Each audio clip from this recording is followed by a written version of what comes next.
ফের বড়সড় সাফল্য পেল মুর্শিদাবাদ পুলিশ জেলার রানীতলা থানার পুলিশকর্মীরা। জানা গিয়েছে, মুর্শিদাবাদ পুলিশ জেলার রানীতলা থানার ভারপ্রাপ্ত আধিকারিক খুরশিদ আলম গোপন সূত্রে খবর পেয়ে রানীতলা থানা এলাকার নাজির চক এলাকাতে এক ব্যক্তিকে দাঁড় করিয়ে তল্লাশি চালালেই তার কাছ থেকে উদ্ধার হয় বস্তাবন্দি অবস্থায় থাকা 560 বোতল অবৈধ কপসিরা ফেন্সিডিল, যেগুলি বাংলাদেশে পাচারের উদ্দেশ্যে নিয়ে যাওয়া হচ্ছিল। তবে বাংলাদেশ পাচারের আগেই পুলিশের হাতে পাকড়াও ফেন্সিডিল সহ কারবারি।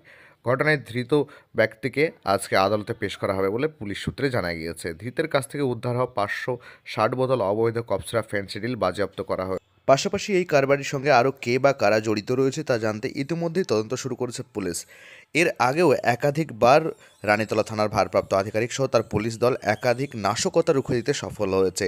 মুর্শিদাবাদ পুলিশ জেলার রানীতলা থানার পুলিশকে সাধুবাদ জানাচ্ছেন এলাকাবাসী। এর আগেও একাধিকবার কখনো বাংলাদেশে পাচারের আগে উদ্ধার, তো আবার কখনো বাংলাদেশের বেড়াকাটা অতিক্রম করার আগেই 41 জন বাংলাদেশিকে গ্রেপ্তার, একাধিক বড়সড় সাফল্য লাভ করেছে রানীতলা থানার পুলিশকর্মীরা। আর তাই রানীতলা থানার ভারপ্রাপ্ত সহ তার আধিকারিক সহ তার পুলিশকর্মীকে সাধুবাদ জানাচ্ছেন এলাকাবাসী।